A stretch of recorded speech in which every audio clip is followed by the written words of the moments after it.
Olá pessoal, tudo bem? Boa tarde.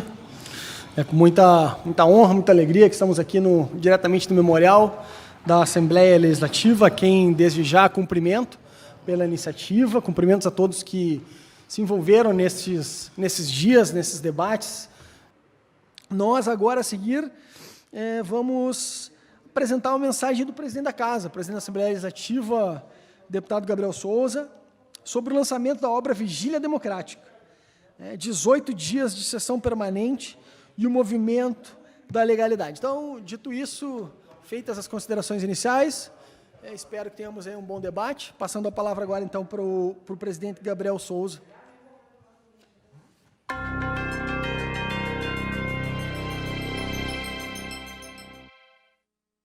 Olá, em nome da Assembleia Legislativa do Rio Grande do Sul, quero transmitir um grande abraço a todos que estão participando desta live e principalmente agradecer a presença dos nossos painelistas e debatedores. A legalidade, o movimento da legalidade, foi um dos movimentos políticos mais importantes do século XX no Rio Grande do Sul. Um movimento que traduziu toda a bravura do gaúcho e principalmente a vanguarda do nosso povo, que defendeu a democracia, defendeu a Constituição e defendeu a legalidade da posse do vice-presidente João Goulart. Além disso, a Assembleia Legislativa teve um papel fundamental. Foram 18 dias de uma sessão permanente, uma verdadeira vigília em prol da democracia, onde os nossos deputados daquela época foram firmes e intransigentes em defesa daquele ditame da Constituição Federal, fazendo respeitar aquilo que dizia a nossa Carta Magna, a posse do vice-presidente João Goulart. Um gaúcho que assumiu a presidência da República somente por este movimento importantíssimo, liderado pelo nosso governador Leonel Brizola e pelos nossos deputados estaduais da Assembleia do Rio Grande do Sul. Estamos lançando o livro eletrônico sobre esse tema, contando todo o relato do que aconteceu, com os discursos dos meus colegas parlamentares da época e principalmente mostrando toda a importância da Assembleia Legislativa do Rio Grande do Sul na defesa da democracia no Brasil. Esse tema, que está cada vez mais atual, continua sobre a mesa dos nossos deputados. O tempo mudou, mas as premissas são as mesmas. Defendemos a democracia, a Constituição e principalmente o Estado Democrático de Direito.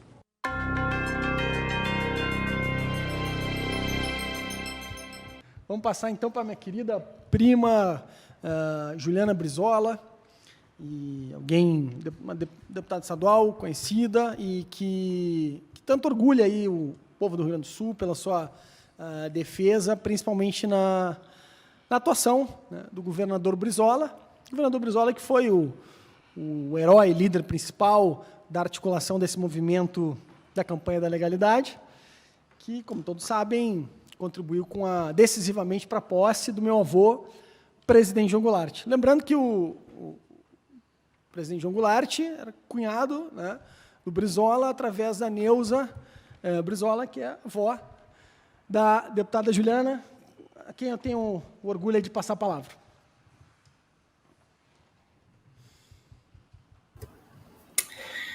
Boa noite. Quero cumprimentar a todos que estão, enfim, nos assistindo nessa live tão importante, nessa semana também tão importante. Quero começar iniciando dando os parabéns ao presidente Gabriel, que, enfim, fez desta última semana vários eventos, né, para que a gente possa refletir o quanto é importante a luta pela democracia, e a Assembleia Legislativa não se furtou, não é? E trouxe essa história toda de novo, 60 anos. Então, parabéns ao presidente Gabriel, a toda a sua equipe, parabéns à TVAL, a todos que trabalharam incansavelmente para que a gente pudesse fazer uma semana tão bacana como foi, né? A altura do que significou esse movimento tão bonito, tão interessante, assim, né, da gente refletir sobre o que faz, né, um levante popular. Quero saudar o doutor Jair, de quem eu sou fã, de quem, enfim, eu sou uma admiradora por toda a sua luta, por toda a sua persistência em vários sentidos, né? As pessoas podem achar que o Dr. Jair Kushner ele é limitado à luta dos direitos humanos, mas não é só isso, não. Ele luta pela soberania nacional, e eu fico muito feliz de estar aqui. Me sinto, inclusive, não entendendo muito qual é o meu papel em debater com o Dr. Jair, porque pouco tenho a contribuir nessa verdade, nesse sentido. Acho que eu quero mais escutá-lo. É sempre muito, muito bom escutá-lo. Então, para mim, quero dizer que é um grande prazer. Quero cumprimentar também o meu primo querido, o Christopher Goulart, neto de Jango, suplente de senador, foi nosso candidato em São Borja, agora cumprindo uma grande tarefa partidária na terra de Jango, na terra de Getúlio, na terra que Brizola escolheu, né, para ser enterrado, já que lá ele enterrou a sua esposa da vida toda, a sua companheira, Neuza Goulart, né? Então é assim, eu e o Christopher, nós somos primos, né? Porque somos Goulart, porque o avô dele era Goulart, o Jango, né? João Goulart, e a minha avó também, Neuza Goulart. Eram irmãos e eram irmãos muito próximos, não é? Eu cresci mesmo não tendo a oportunidade de conhecer o tio Janguinho, como a minha família sempre se referiu a ele, como uma pessoa muito querida, né? Um grande amigo da minha avó Neuza e um grande batalhador, né? Por um Brasil melhor, um Brasil mais justo. Como esquecer das famosas reformas de base, já que até hoje elas não foram feitas, não é? Então, assim, a minha saudação inicial seria essa.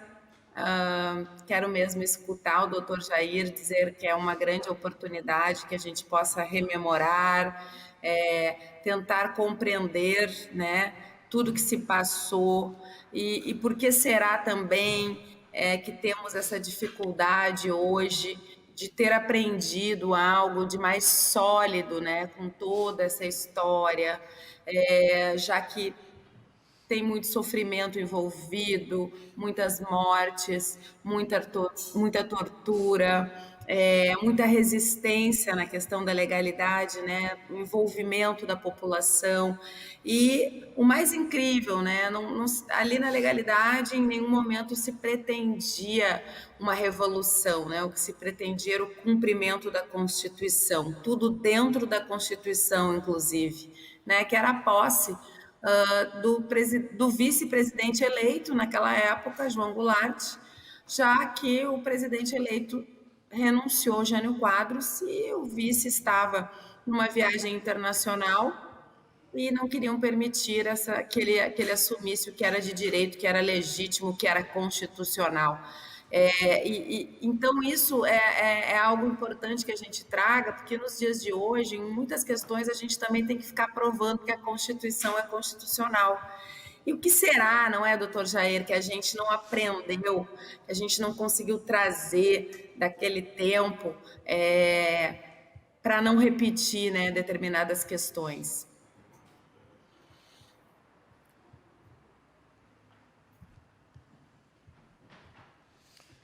Então, damos seguimento. Eu queria, antes de passar a palavra para o Jair,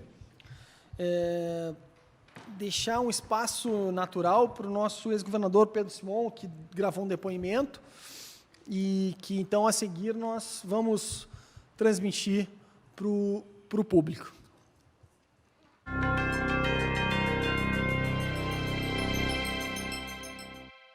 O movimento da legalidade tem um destaque muito importante na história do Brasil. Ele impediu a consumação de um golpe que afastaria o presidente da República.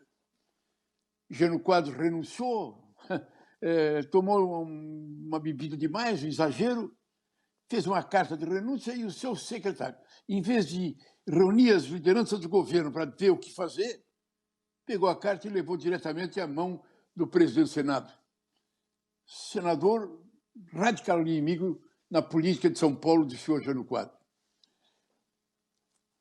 O senador Portela, o que fez?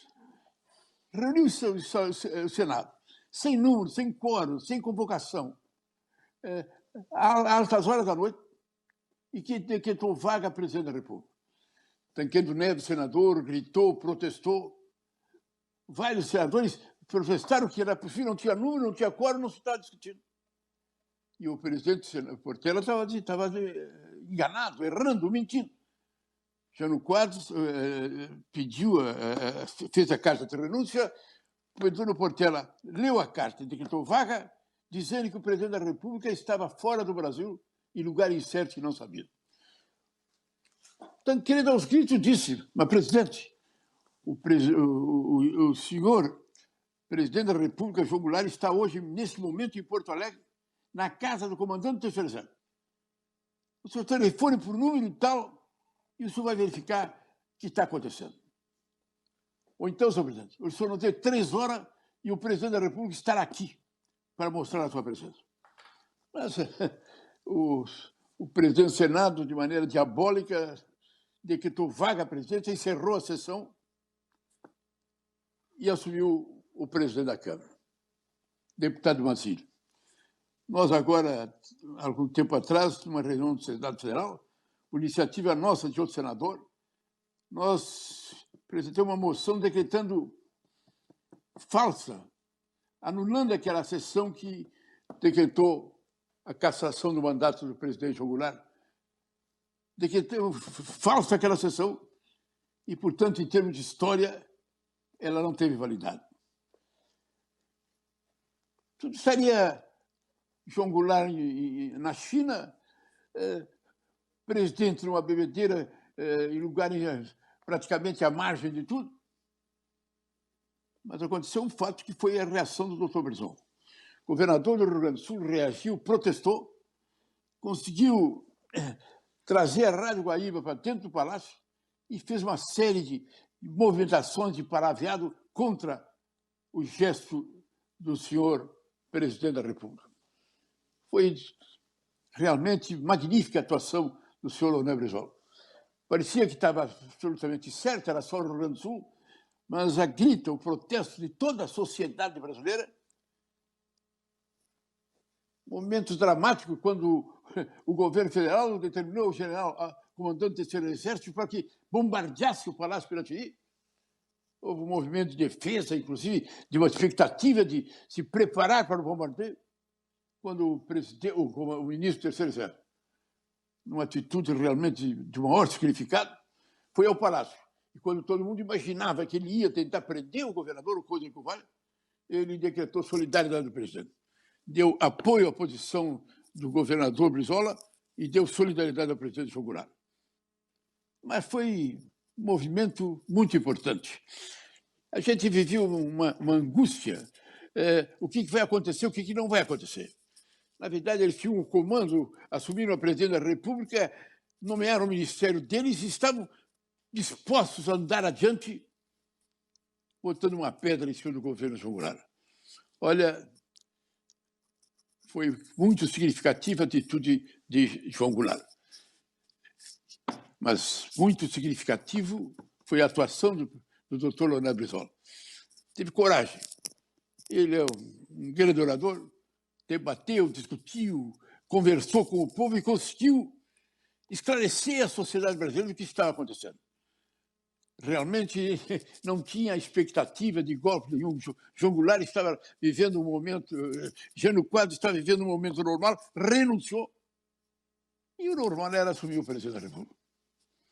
Sem mais nem menos, sem nenhuma explicação, acharam que podiam dar o golpe.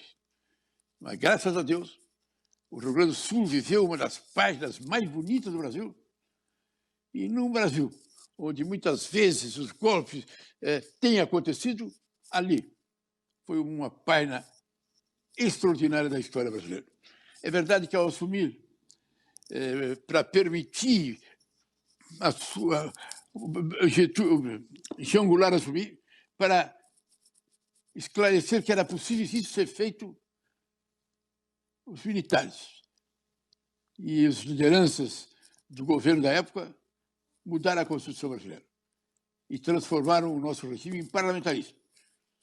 E João Goulart assumiu mas não como presidente presidencialista, mas como presidente parlamentarista. E como primeiro-ministro foi escolhido o senhor Tancredo Neves. Olha, apesar do parlamentarismo ali introduzido, foi uma violência. Eu lhe falo com sinceridade. Que pena que ele não ficou.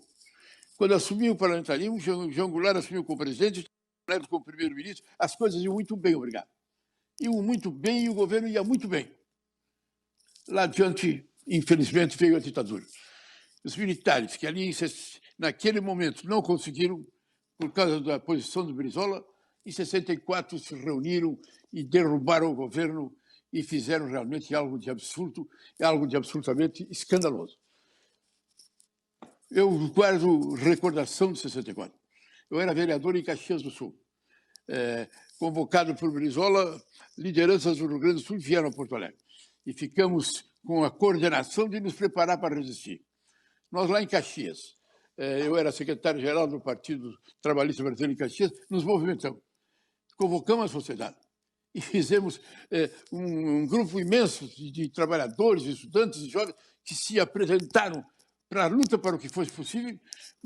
Fomos no Correio, o comandante do batalhão de Caxias deu solidariedade ao presidente João Goulart e ali nós fizemos uma caminhada, marchas, debates, tudo, nos preparando realmente para aquilo que nós achávamos que ia acontecer, que era uma luta armada. Sinceramente, hoje eu fico a pensar, mas como que nós fizemos aquilo, que empolgação aquela, e o que seria acontecido se ele estivesse atrás e o comandante do terceiro exército virasse em vez de ficasse a favor de Brizola e a favor da posse de João Goulart. Olha, é um gesto importante. Brizola são isso para si.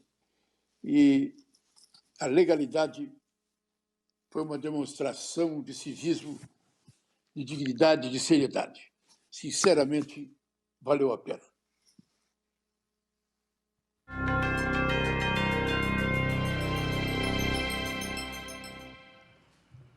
Passamos, então, a palavra agora para o Jair Krischke, que é ativista do Movimento de Justiça e Direitos Humanos, como já falei. E, então, Jair, tens a palavra, então. Muitíssimo obrigado, Christopher.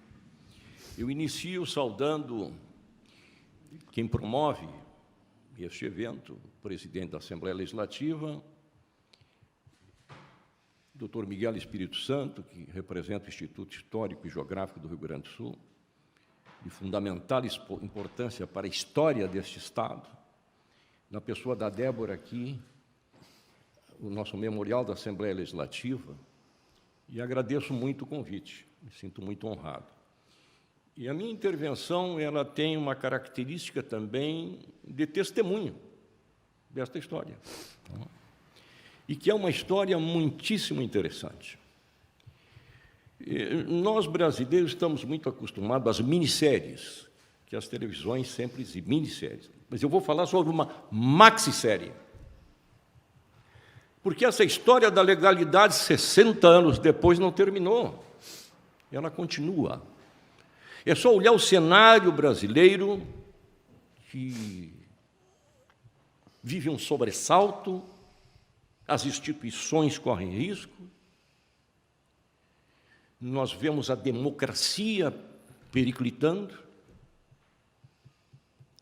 e acho, no meu entendimento, que as raízes estão lá, estão fazendo 60 anos desta interminável maxissérie. Nas sessões que nos antecederam, acho que muito foi contado sobre o que aconteceu aqui, nessas cercanias. O senador Simon nos colocou também.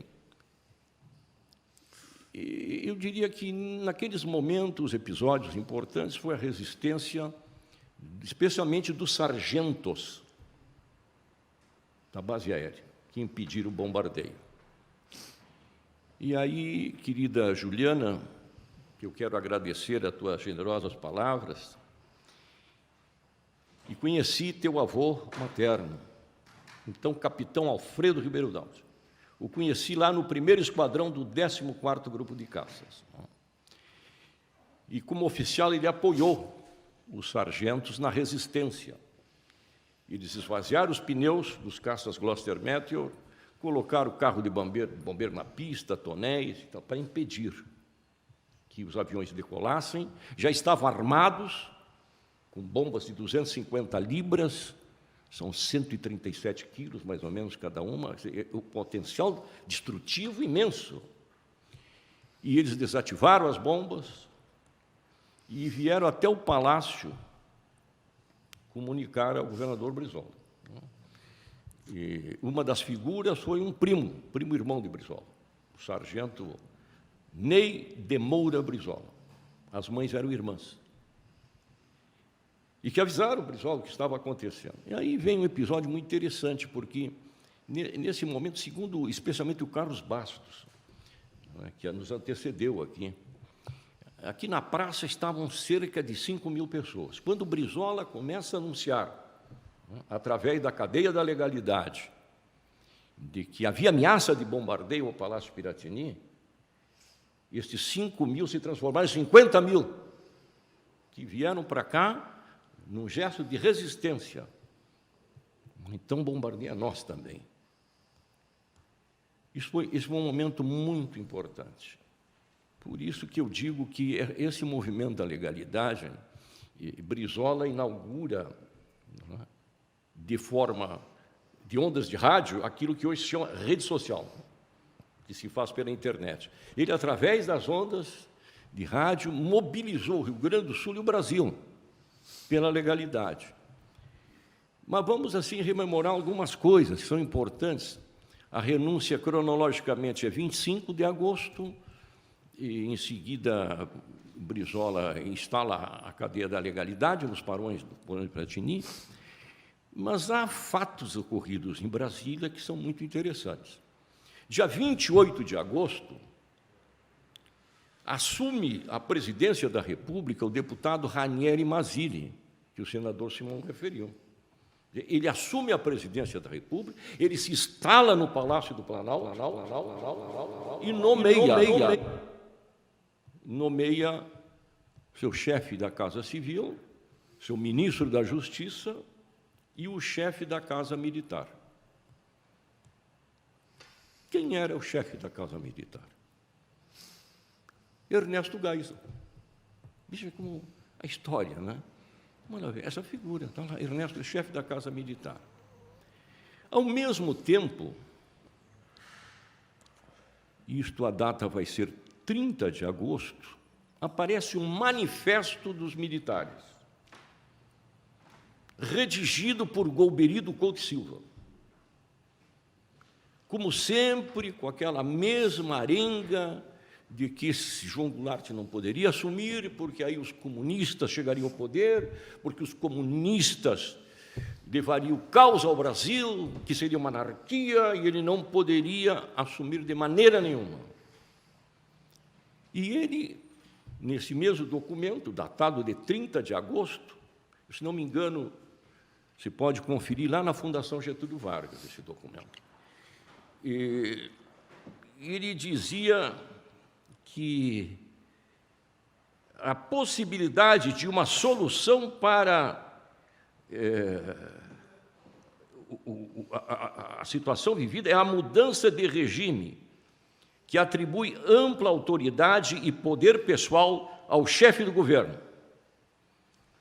Então, aí Golbery sugeria a questão de mudar o regime parlamentarista, 30 de agosto. João Goulart estava voltando, ele é notificado da renúncia em Singapura, decide voltar pela rota do Pacífico, para em Buenos Aires primeiro, não foi muito bem recebido, e vai para Montevidéu, onde é muitíssimo bem recebido, inclusive pelo ministro de Relações Exteriores, que vai ao aeroporto recebê-lo. E no dia 2 de setembro, chega a Montevidéu uma comitiva para um encontro com João Goulart. Nessa comitiva, a figura principal era Tancredo Neves. Era a grande figura. E é muito interessante, porque Tancredo Neves havia acertado com o deputado Albino Afonso que ele faria parte da comitiva. Acertado a data e o horário do voo. Quando, para surpresa, ele chega no aeroporto, é informado de que o doutor Tancredo Neves já havia partido há meia hora e deixou Albino Afonso lá no aeroporto. Isso é muito significativo. Então, Tancredo Neves, em Montevidéu, propõe a João Goulart o seguinte: olha, você só vai poder assumir se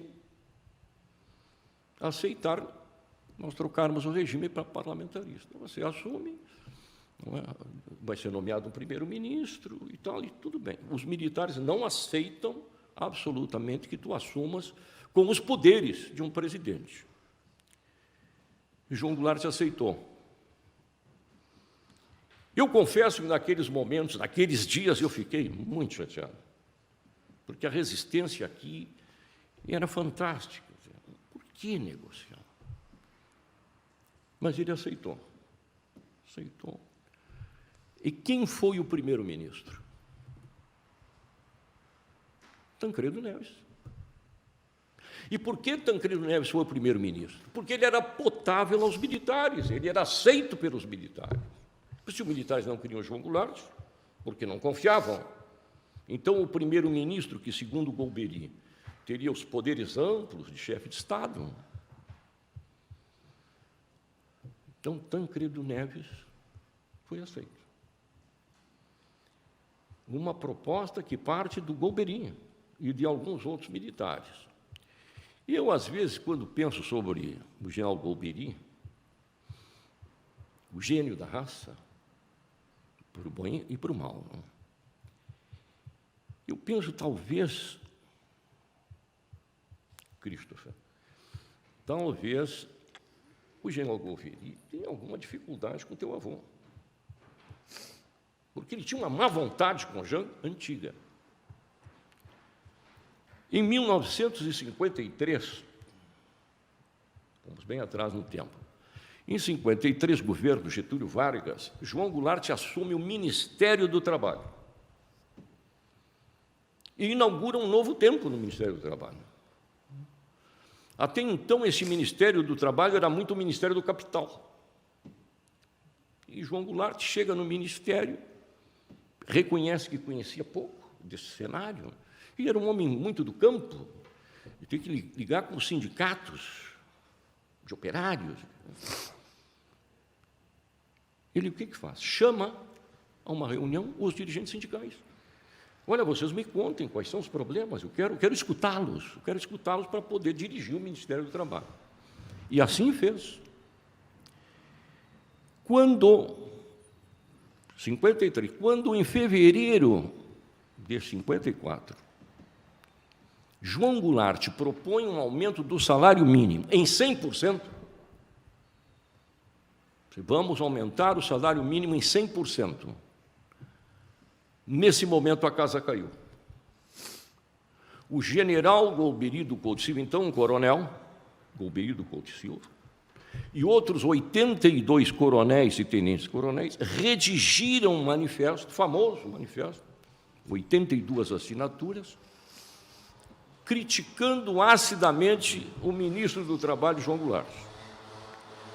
E esse documento existe, ele está à disposição de quem quiser pesquisar, porque esse documento é infame em tudo. E um dos argumentos fortes, parece mentira, é: se for concedido um aumento de 100% do salário mínimo, um trabalhador vai receber de salário algo muito parecido com o soldo de um tenente. E para nós militares é inaceitável. Como é que um operário vai ganhar de salário algo parecido com o que ganha um tenente?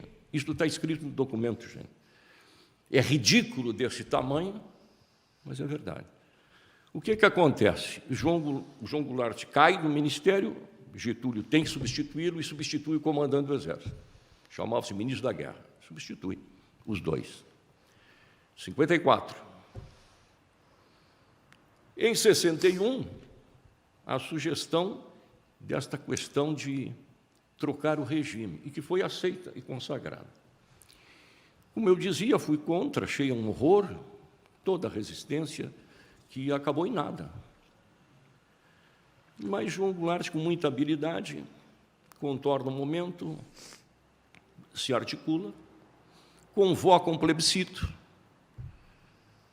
uma consulta simples, se os brasileiros queriam permanecer no regime parlamentarista ou voltar ao presidencialista. Ele ganhou o plebiscito de uma forma assim, massiva, não é? E foram devolvidos os poderes. E João Goulart começa a governar plenamente com uma verdadeira revolução. Revolução de ideias, de conceitos. João Goulart montou o melhor ministério que esse país já teve ao longo da sua história. Um ministério altamente qualificado. E começa a propor as reformas de base. Aquilo que transformaria o Brasil, não num país comunista, não. Transformaria o Brasil numa economia moderna, muito mais avançada. Se fala muito, quando derrubam João Goulart, estava sob a mesa a lei da reforma agrária. E que reforma agrária João Goulart propunha? Uma clássica reforma agrária capitalista.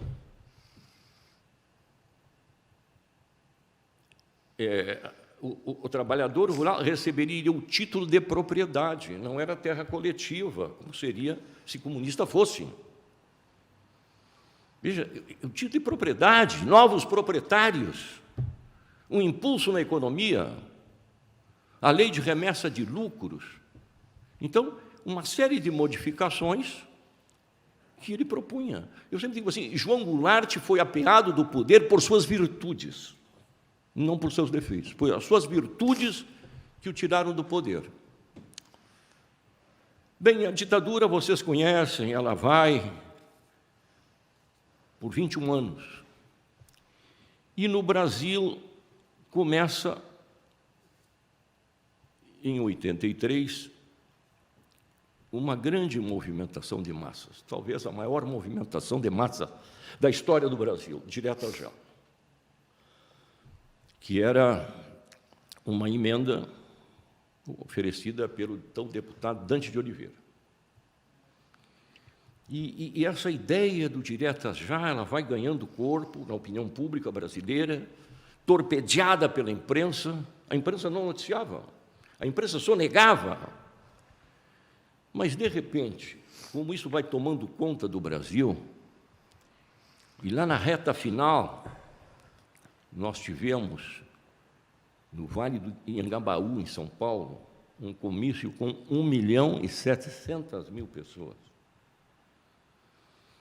Então, ficou realmente irresistível, a imprensa passa a noticiar, porque não era possível mais sonegar essa notícia. Bem, grande movimento de massas. A ditadura reage, se articula, e no dia da votação nos faltaram 22 votos. Foram 298 votos favoráveis, quando precisava 320.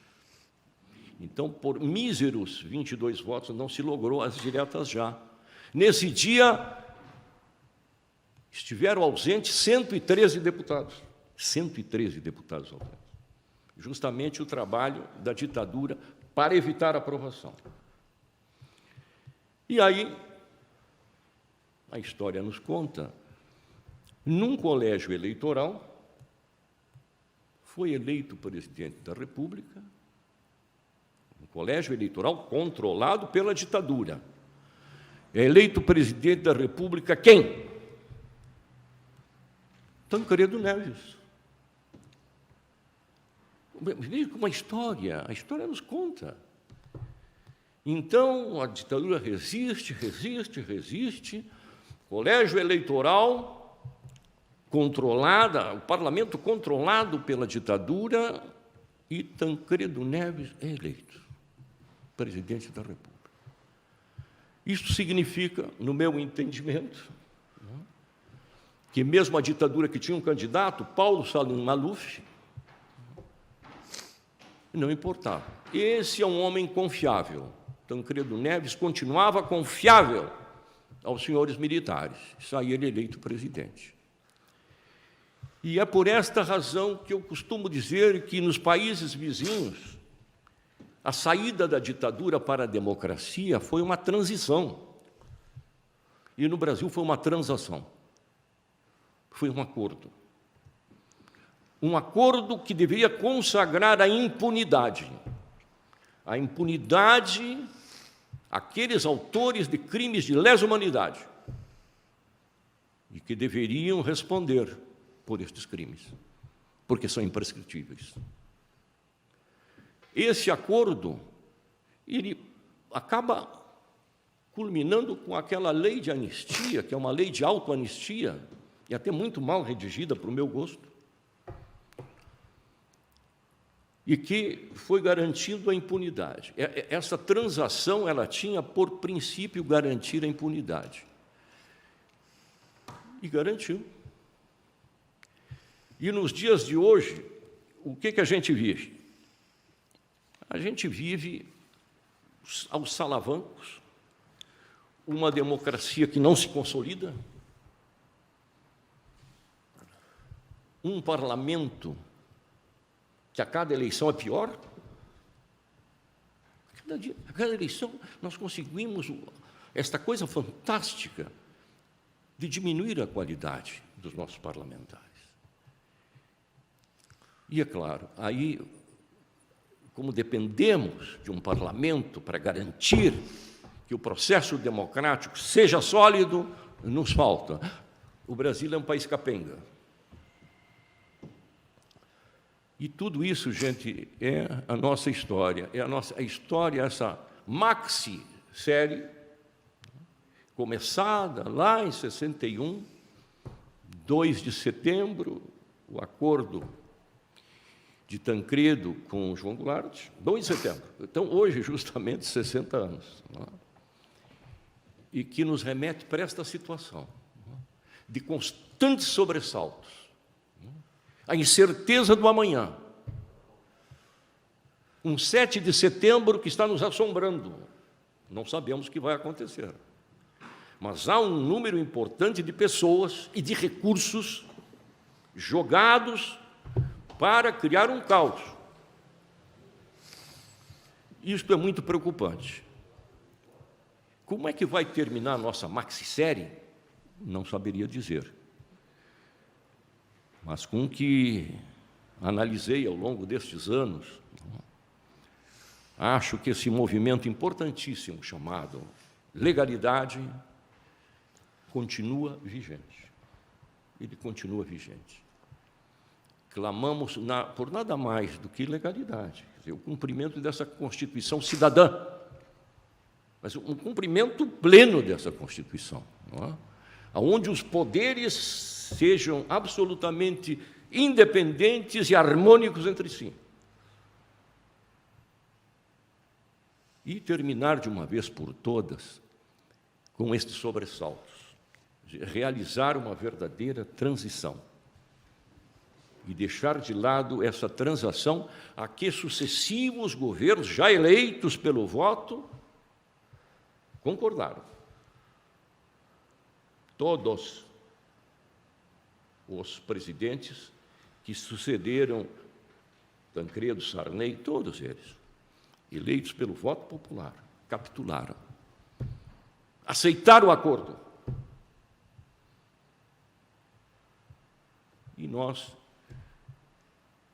E concluo dizendo o seguinte: os militares apenas desocuparam a praça, mas ainda exercem uma influência enorme sobre os destinos de nós brasileiros. Era isso que eu queria dizer esta noite.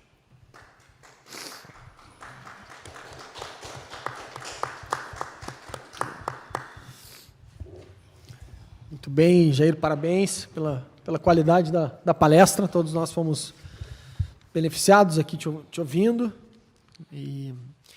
Então, dando continuidade, eu creio que passamos aí a palavra, então, para considerações, né?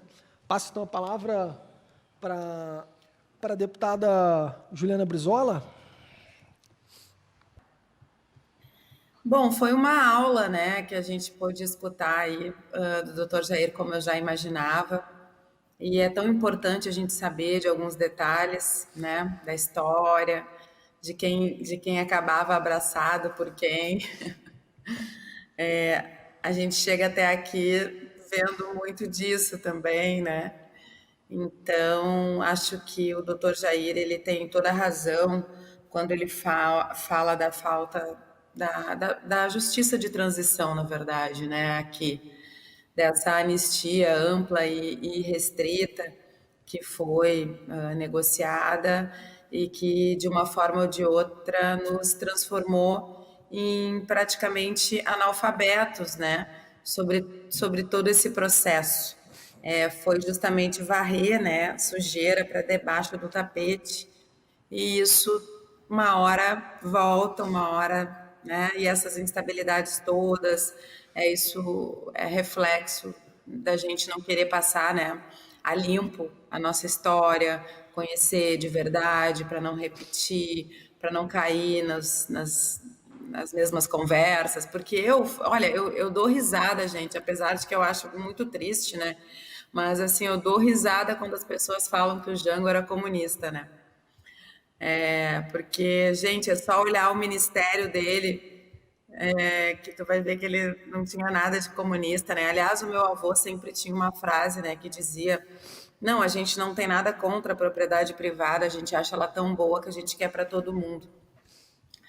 Então, mas de novo, esse mesmo discurso aí, né, a gente escutando, voltando e muitos comprando.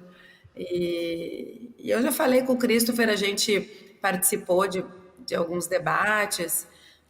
Eu volto para a lavagem cerebral mesmo que é feita no povo brasileiro. A crise na educação não é uma crise, é um projeto, como diria o professor Darcy Ribeiro. Por isso que eu fico feliz que a Assembleia Legislativa esteja fazendo a sua parte. Acho que o governo gaúcho peca e não está dando a visibilidade que deveria estar dando, já que foi ali, de dentro do Palácio Piratini, que toda a resistência veio.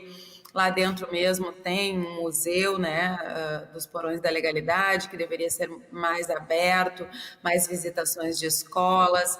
Acho que este parágrafo da história ainda é muito curto nos livros, né, dentro das salas de aula. Aqui no Rio Grande do Sul a gente ainda fala muito disso, mas é só passar ali para Santa Catarina e Paraná que já não se fala mais nisso. Lá para cima, então, as pessoas nem conhecem.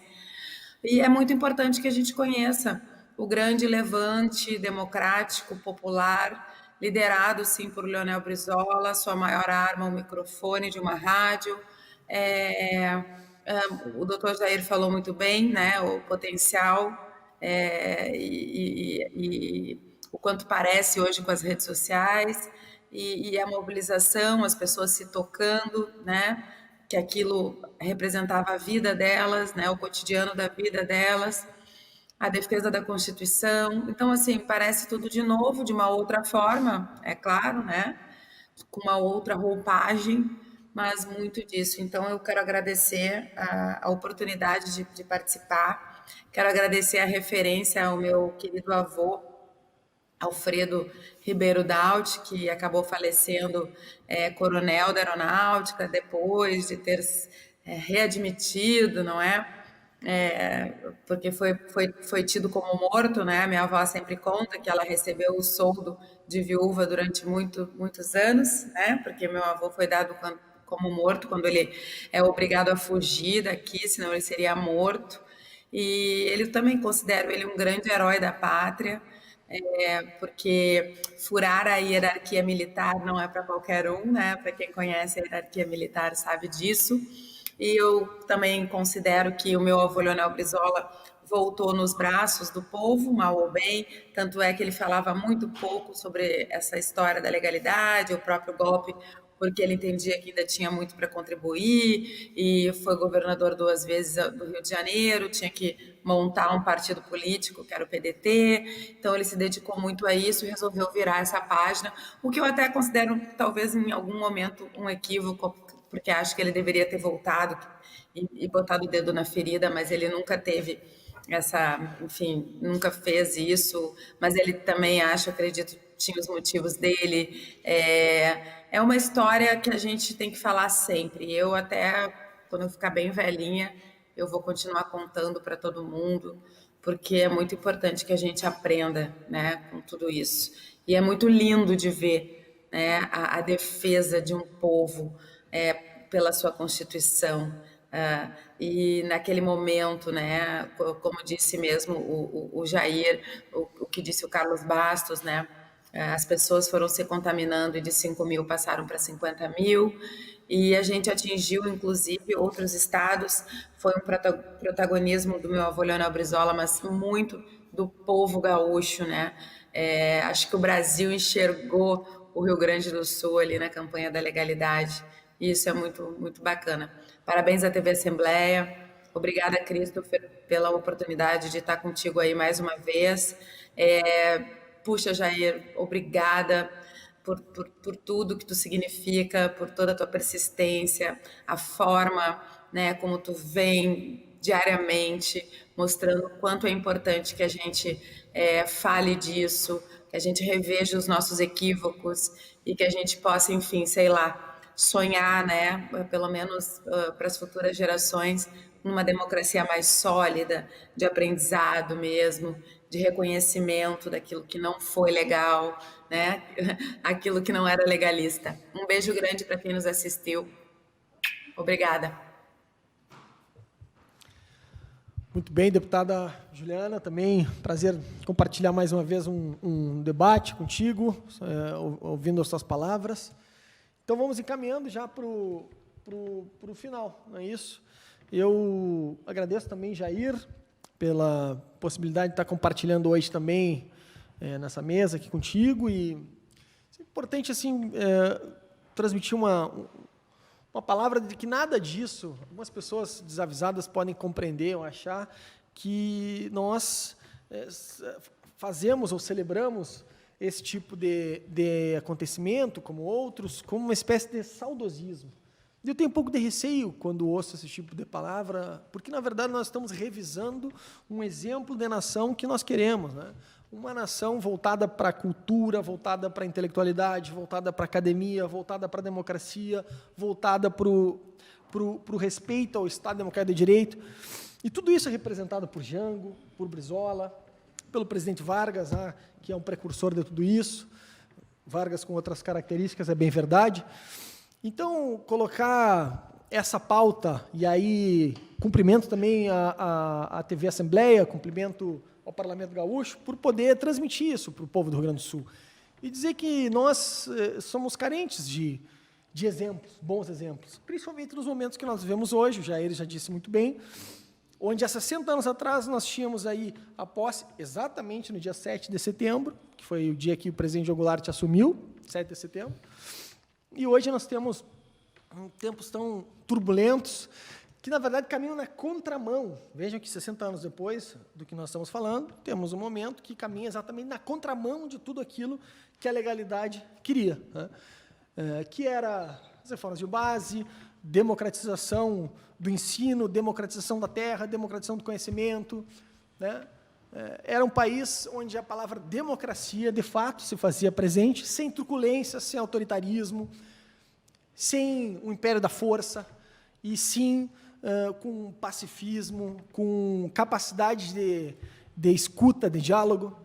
E parece fácil, já concluindo, parece fácil exercer esse perfil político, mas, na verdade, a tendência que nós, lamentavelmente, enxergamos hoje é ao contrário disso. É a truculência, é a força, é o autoritarismo. Por isso que esse evento, creio eu, tem essa importância. Para nós alinharmos o Estado que nós queremos, o Brasil que nós queremos, que é um Brasil inspirado, não em saudosismo, mas sim em princípios e projeções de um Estado melhor e um Brasil melhor. Portanto, agradeço, muito obrigado. Para mim também foi uma honra poder participar e poder contribuir com esse debate.